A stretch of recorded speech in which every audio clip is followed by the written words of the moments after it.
정교하게 명령하신 대로라는 제목과 함께 출애굽기 39장의 말씀 함께 나누기 원합니다. 오늘 본문은 제사장의 거룩한 옷을 만드는 장면입니다. 모세에게 명령하신 대로 기능을 가진 자들이 이제 제사장이 입을 거룩한 옷을 만들었습니다. 제사장이 하느님 앞에서 이 옷을 입고 하느님을 섬길 때에 이 옷이 아주 거룩한 옷이었다라는 것을 우리가 잘 알고 있습니다. 이 옷을 그렇게 아주 잘 만들었다라는 것도 중요하지만 오늘 제가 집중하여 전하고 싶은 내용은 그 옷을 만들 때 어떻게 만들었는가 하는 것입니다. 오늘 설교의 제목대로 백성들은 정교하게 명령하신 대로 이 옷을 만들었습니다.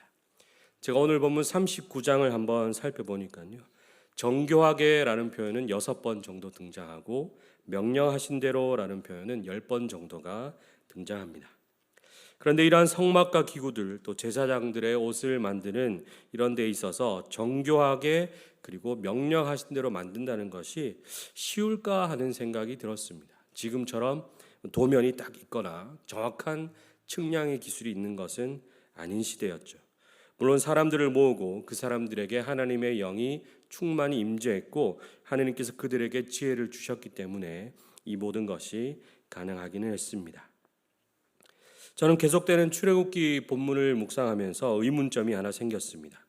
하나님께서 앞서서 굳이 만드실 방법을 다 알려주신 후에 그대로 또 다시 만들었다라는 것을 왜 반복해서 기록해 두셨을까?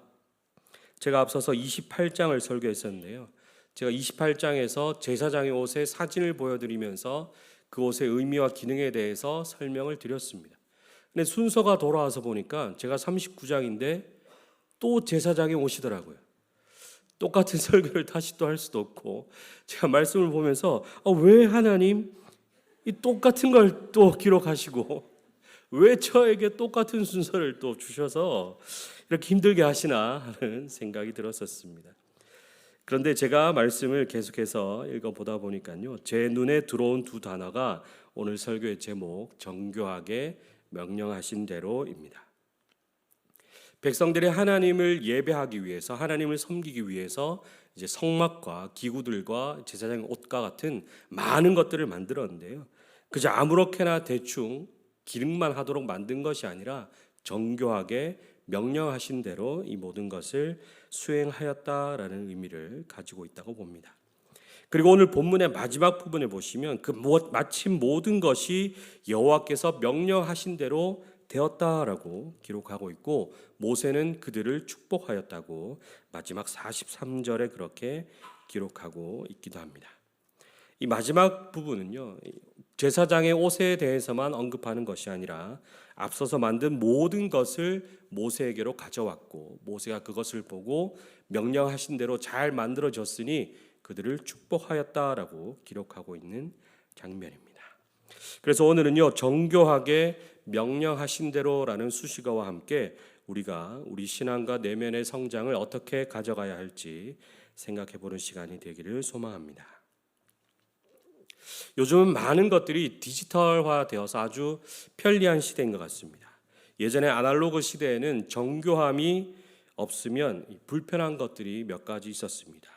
그 중에 하나 예를 들자면 라디오 주파수를 맞추는 일이었죠. 아마 기억하실 텐데, 그죠? 이렇게 돌려서 아주 미세하게 돌려야지만이 내가 원하는 채널을 깨끗하게 라디오를 들을 수 있다라는 거죠. 저도 중고등학교 시절에 라디오를 참 많이 들었습니다. 제 방은 저희 집의 2층에 있는 다락방이 제 방이었거든요. 비록 허리도 펴지 못하는 낮은 다락방이었지만 제게는 아주 소중한 공간이었고 거기서 라디오를 엄청 많이 들었습니다. 그런 라디오를 들을 때 여러분 어떻게 해야 됩니까? 정밀하게 돌리는 것도 필요하고 안테나를 얼만큼 뽑아서 어느 방향으로 하느냐에 따라서도 라디오 방송이 그죠? 깨끗하냐 깨끗하지 못하냐 이 차이를 결정짓거든요. 그래서 그 주파수를 정교하게 맞추는 이 손끝의 기술이 필요했죠. 그렇지 않으면 지금의 제 목소리처럼 이런 탁한 음성을 라디오로 들어야 했었습니다. 요즘은 참 편하더라고요. 요즘은 저희 집에서 아침마다 들려오는 소리가 있습니다. 헤이 카카오 클래식 FM 틀어줘 하면 인공지능 스피커가 아주 정확하게 깔끔한 방송을 틀어줍니다. 그것을 아주 편하게 라디오를 듣고 있습니다. 하나님의 말씀과 우리의 삶이 연결되는 것도 마찬가지입니다. 정교한 주파수 컨트롤이 필요합니다. 하나님께서 말씀하여 주시는 그 주파수에 우리의 삶의 채널을 잘 맞춰야지만이 하나님의 뜻을 제대로 분별하고 우리가 그 뜻대로 살아갈 수 있다라는 거죠. 물론 우리가 좋은 라디오 기계가 된다면 좋겠지만 사실 우리는 그렇지 않다라는 거죠. 우리는 잡음 많고 문제 많은 아날로그에 더 가까운 우리의 삶이라고 할 수가 있겠습니다. 그렇다면 정교하게 하나님의 말씀을 깨닫기 위해서 우리가 어떻게 해야 하겠습니까? 오늘 설교의 제목에 그 답이 있습니다. 바로 명령하신 대로 사는 것이죠. 정교하게 하나님과 영적인 주파수를 맞추어 사는 방법은 명령하신 대로 사는 것입니다. 하나님이 원하시는 바를 명확히 알고 그 하나님의 명령대로 살았던 다윗은 하나님의 마음에 맞는 사람이다 라는 칭찬을 들었습니다. 주파수가 딱 맞아 떨어진다라는 거죠. 반대로 사울 왕에 대한 기록은 어떻습니까? 사울 왕이 하나님의 말씀을 버렸으므로 하나님도 그 왕을 버리셨다라고 기록하고 있습니다. 다윗도 사울 왕도 하나님의 말씀을 알고 있는 사람들입니다. 그러나 한 사람은 그 말씀대로 살았고 한 사람은 그 말씀을 버렸습니다. 그 두 사람의 결말은 우리가 너무나도 잘 알고 있습니다. 우리도 마찬가지로 이미 말씀을 들었고 말씀을 읽고 있고 말씀을 잘 알고 있습니다. 그런 우리가 택해야 하는 삶은 오직 말씀이 명령하신 대로 살아가는 삶입니다.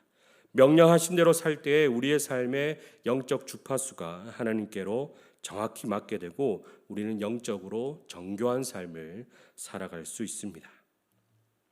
주파수를 맞추는 일, 하나님께 영적인 주파수를 맞추어 사는 일, 아주 중요한 일입니다. 명령대로 산다는 것, 어떻게 보면 단순하고 어떻게 보면 아주 어려운 일입니다. 하지만 아주 중요한 일이라고 할 수가 있겠습니다. 그렇다면 어떻게 해야 우리가 명령하신 대로 정교한 주파수 튜닝을 하고 살 수 있을 것인가? 그 대답은 말씀과 기도밖에는 없다라고 말씀드리고 싶습니다. 우리가 잘 알고 있는 답이고 최고의 답일 것입니다. 말씀과 기도 외에는 우리가 하나님의 뜻을 분별하고 그 뜻대로 살아갈 수 있는 방법이 없습니다. 말씀에 충실하고 기도에 충실한 것 외에는 하나님과 주파수를 제대로 맞출 방법은 없습니다. 그래서 우리는 말씀을 듣는 데 힘쓰는 자들이 되어야 하겠습니다. 특별히 예배 시간에 설교를 통해 주어지는 하나님의 말씀을 듣는 데 힘쓰는 우리가 되어야 하겠습니다.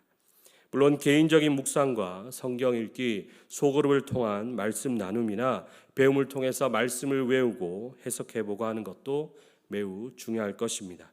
그러나 가장 중요한 것은 예배를 통해서 하나님께서 영적인 유익으로 우리에게 주시는 그 말씀을 바르게 분별하여 새겨 듣는 것이 중요합니다. 하나님께서 우리를 교회로 부르셨고 공동체로 부르셨기 때문입니다.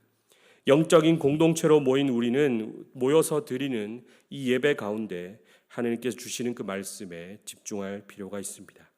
하나님은 우리 각 사람의 심령에 말씀하여 주시고 그 말씀을 통해서 우리 개인의 삶을 이끌어 주십니다. 그리고 그와 함께 동시에 우리가 공동체로서 살아가는 삶도 이끌어 주십니다. 결코 나 혼자만의 해석과 적용으로 살아가는 인생이 절대 아니다 하는 것이죠. 우리가 각 사람이 단독자로서 하나님 앞에 살아가겠지만 하나님이 각 사람에게 동일한 말씀이라도 다 다른 해석과 적용을 더하여 주십니다.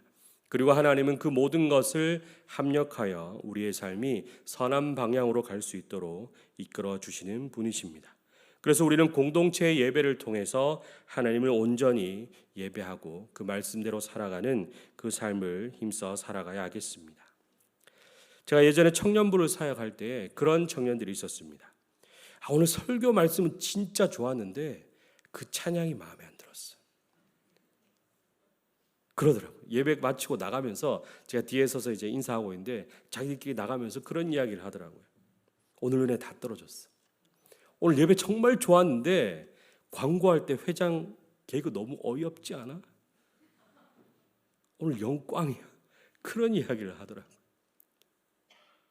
무엇이 중요한지 그죠? 잘 모르는 청년들 같았습니다. 가끔 우리가 주파수를 잘못 맞추면 잡음이 들릴 때가 있습니다. 노이즈가 들릴 때가 있고요. 다른 방송이 섞여서 들릴 때가 있습니다. 우리의 영적인 주파수도 동일하다 생각합니다. 잡음이 들릴 때가 있고 다른 요소들로 인해서 우리의 은혜가 마치 흐트러진 것처럼 보일 때가 있습니다. 중요한 것은 우리의 마음이겠죠. 우리의 마음이 과연 무엇을 더 중요시 여기고 있는가? 우리가 예배를 통해서 과연 하나님께 집중하고 있는가? 말씀에 내가 더욱더 집중하고 있는가라는 것을 돌아보아야 하겠습니다. 무엇보다 하나님이 무엇을 원하시는지 이 예배를 통해서 나에게 하나님은 과연 무엇을 원하시는지 우리가 집중할 수 있어야 하겠습니다. 무엇보다 여러분 가장 좋은 방법은 성령 하나님께 간절히 내어 맡기는 우리가 되어야 하겠습니다. 백성들이 이 성막과 기구들과 모든 것들을 만들면서 하나님께서 그들에게 여호와의 영을 충만히 부어주셨고 그들에게 지혜를 주셔서 이 모든 것을 만들게 하셨다고 성경은 기록하고 있습니다. 그래서 백성들이 정교하게 명령하신 대로 만들 수가 있었다라는 것이죠. 그래서 우리도 성령 충만하여서 성령께서 알려주시는 방법대로 살아가야 우리가 명령하신 대로 정교한 삶을 살아갈 수 있겠습니다. 사탄은 더 방해할 것입니다. 어떻게든 우리의 예배가 방해받도록 이상한 일을 더 많이 만들 수도 있습니다. 누군가를 건드리고 어떤 일을 해서든지 우리 마음에 오늘 예배 영 아니었어, 이상해, 이런 마음이 들도록 만들 수도 있습니다. 그럴 때 우리는 더더욱 성령님을 의지해야 하겠습니다. 우리 안에 계시는 성령 하나님께서 우리 내면의 주파수를 하나님께로 딱 고정되도록 하여 주셔서 우리가 어떠한 방해와 잡음이 들린다 해도 하나님이 오늘 예배를 통해서 나에게 무엇을 말씀하시는지, 나는 예배를 통해서 또 남은 삶들을 어떻게 살아가야 할까 고민하고 집중하는 그런 우리의 삶이 되어야 하겠습니다. 어쩌면 우리가 너무 편하게 잘 갖추어진 이 상황에서 예배를 드리다 보니 이제는 예배의 본질보다 예배를 구성하는 다른 어떤 것들에 더 신경을 쓰는 건 아닌지 생각해 보게 됩니다. 하나하나 갖추어 가다 보니 이제 그 하나하나를 다 신경 써야만 하는 그런 상황은 아닌가 생각해 보게 됩니다.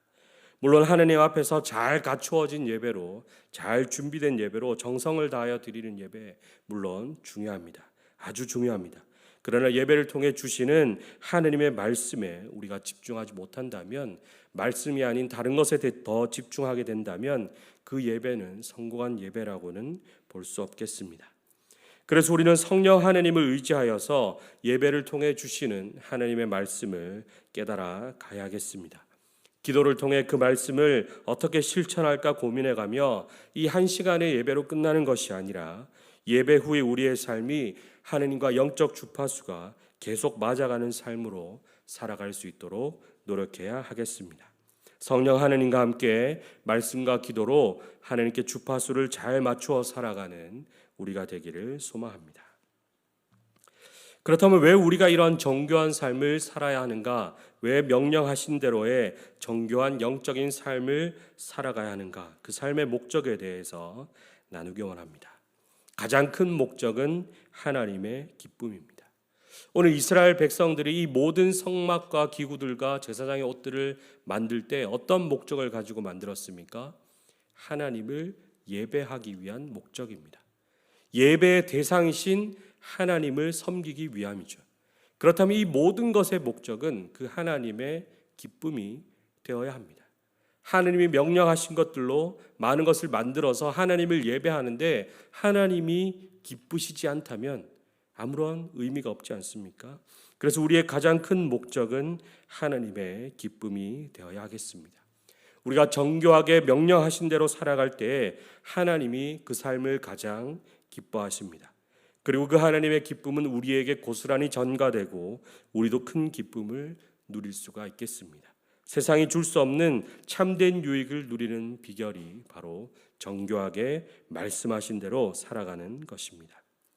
우리는 신앙생활을 하는 가운데 또 이 땅에서 육신의 삶을 가지고 살아가는 가운데 대전제로 두어야 할 것이 있습니다. 바로 우리는 하나님이 창조하신 피조물이고 이 창조에는 하나님의 원리가 담겨져 있다라는 것입니다. 그 창조 세계 안에서 그 원리 안에서 우리는 살아가고 있기 때문에 우리는 하나님의 기쁨으로 살아가야 합니다. 하나님이 창조하신 이 세계 속에서 우리는 하나님 나라의 백성으로 살아가고 있기 때문에 하나님 나라의 백성으로서 하나님의 말씀을 잘 지켜 사는 삶, 명령하신 대로의 그 삶을 살아갈 때에 하나님은 우리를 기뻐하시고 우리에게 필요한 모든 것을 더하여 주실 것입니다. 우리가 창조된 피조물로서 기쁨으로 살아갈 때에 정교하고 명령하신 대로 그 삶을 살아갈 때에 하나님의 기쁨이 되고 우리도 기쁨을 누릴 수가 있겠습니다. 그래서 우리는 날마다 더 하나님의 큰 기쁨이 될 수 있도록 정교하게 명령하신 대로의 삶을 살아가야 하겠습니다. 두 번째 이러한 삶의 목적은 정교하게 사는 삶을 통해서 우리가 최종 목표에서 더 잘 도달할 수 있기 때문입니다. 정교한 시작은 정교한 마감을 가져올 수 있습니다. 조금이라도 편차가 있다면 결과는 크게 달라질 수 있습니다. 제가 예전에 어떤 영상을 한번 본 적이 있는데요. 양궁 선수들이 테스트를 하는 영상이었습니다. 제가 한번 보여드리고 싶어서 계속 찾았는데 찾지는 못했습니다. 네, 이 영상을 그때 제가 보고 아주 참 기억에 남았었는데요. 양궁 선수가 출발점에서 양궁을 쏘는데 처음에는 정조준을 해서 10점을 맞췄습니다. 그런데 양궁을 여기서 2mm만 딱 들었어요. 2mm면 아주 작죠. 2mm를 들었는데 관역은 38cm가 빗나가서 맞았습니다. 아주 작은 오차가 아주 큰 결과를 바꾸는 것이죠. 거의 10점에서 1점을 오가는 그런 차이였습니다. 그래서 우리의 삶은 정교하게 하나님께 맞추고 맞출수록 더 나은 삶이 된다는 것은 의심할 필요가 없는 것 같습니다. 더군다나 그 기준이 하나님이라면 하나님께 우리의 삶을 더 정교하게 맞춘다면 맞추면 맞출수록 하나님이 우리의 삶을 더 기뻐하시고 우리에게 더 나은 결과를 주신다라는 것은 우리가 의심할 필요가 없는 것 같습니다. 오늘 백성들도 하나님이 명하신 것들을 만들되 정교하게 명령하신 대로 잘 만들었습니다. 어떻게 보면 이스라엘 백성들의 삶도 이제부터 하나님의 백성으로서의 삶이 시작입니다. 출애굽하여서 이제 언약을 세웠고 그 언약을 지키기 위해서 명령하신 대로 모든 것을 만들었습니다. 그리고 이 백성들은 이제 광야를 지나 약속의 땅에 도달하기까지 명령하신 대로의 삶을 살아야 합니다. 약속의 땅에 도달해서도 계속해서 이 명령하신 대로의 삶을 정교하게 살아가는 그 시작점에 이스라엘 백성이 놓여 있습니다.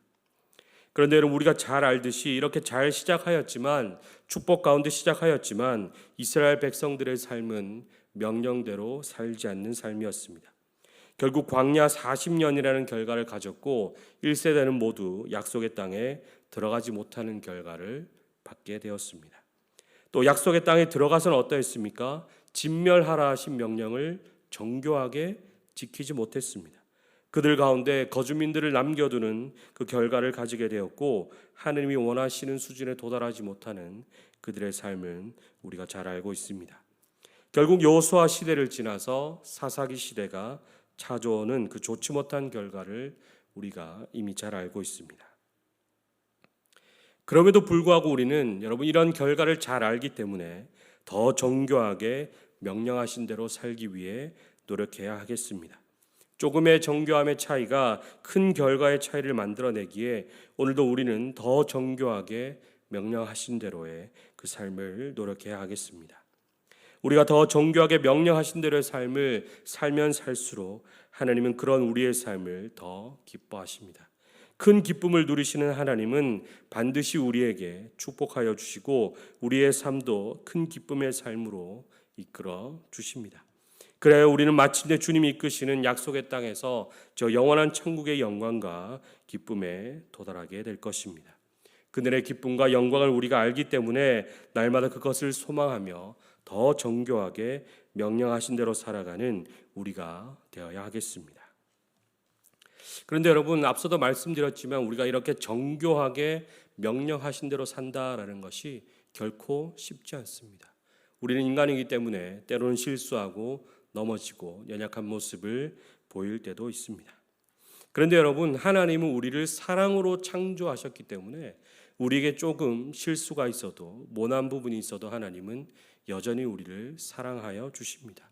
그 사랑이 우리를 붙잡고 있기 때문에 우리가 날마다 더 정교하게 명령하신 대로의 삶을 살아갈 수 있는 것이죠. 노력하며 살아갈 수가 있는 것입니다. 한 번은 제 딸이 도자기 체험을 가서 자기가 만들고 싶은 그릇을 만들어 왔습니다. 제 눈에는 조금 삐뚤삐뚤한데 자기에게는 가장 예쁜 그릇인 거예요. 똑같은 물을 마셔도 그 그릇에 먹으면 더 맛있대요. 그게 만든 사람의 마음 아니겠습니까? 하나님께서 우리를 만드셨고 우리를 사랑하여 주셨습니다. 그 하나님의 마음은 우리에게 조금 그런 티가 있어도, 조금 정교하지 않은 모습이 있어도 하나님은 여전히 우리를 사용하시고, 그 정교하지 않은 모습조차도 하나님의 일을 위해서 사용하여 주신다라는 거죠. 그러나 우리가 더 정교하게 살 수 있다면 하나님이 우리를 더 기뻐하신다라는 것은 더 말할 필요가 없는 것 같습니다. 그래서 우리는 날마다 더 정교하게 명령하신 대로의 삶을 살아가야겠습니다. 이제 성막과 모든 기구가 다 완성되었습니다. 여호와께서 모세에게 명령하신 대로 백성들은 모든 것을 정성을 다해 만들었습니다. 오늘 본문 32절 이후의 내용은 만들어진 모든 것을 여호와께서 모세에게 명령하신 대로 만들었고 그것을 모세 앞에 가지고 왔다고 그 내용을 기록하고 있습니다. 모세는 백성들이 만들어서 가지고 온 모든 것을 보고 그것들이 여호와께서 명령하신 대로 잘 만들어진 것을 확인한 후에 백성들을 축복하였습니다. 우리의 삶도 여호와께서 명령하신 대로 정교하게 잘 지어져가는 그런 인생이 되기를 소망합니다. 그 정교하게 명령대로 지어져가는 그 인생 위에 하느님의 축복하심이 가득하기를 소망합니다. 여러분, 인생을 살아가는 방법에는 여러 가지가 있습니다. 우리는 정교하게 명령하신 대로의 삶을 살아가기 원합니다. 어떤 사람은 정교하지 않게 명령하신 대로도 살지 않는 가장 좋지 않은 삶을 살아갑니다. 명령을 따르지 않으니 하나님을 반대하는 삶이고 정교하지 않게 아무렇게나 살아가는 그런 인생도 있습니다. 또 어떤 이는 정교하게 살아가나 명령대로는 살지 않는 그런 삶도 있습니다. 자신의 나름의 노력으로 경건하게 산다고 말은 하지만 명령대로 살지는 않는 그런 모습도 있습니다. 이 또한 좋은 삶이라고는 할 수가 없겠습니다. 또 어떤 이는 정교하지는 않지만 명령대로 살고자 노력하는 자도 있습니다. 차라리 이런 삶은 어떻겠습니까?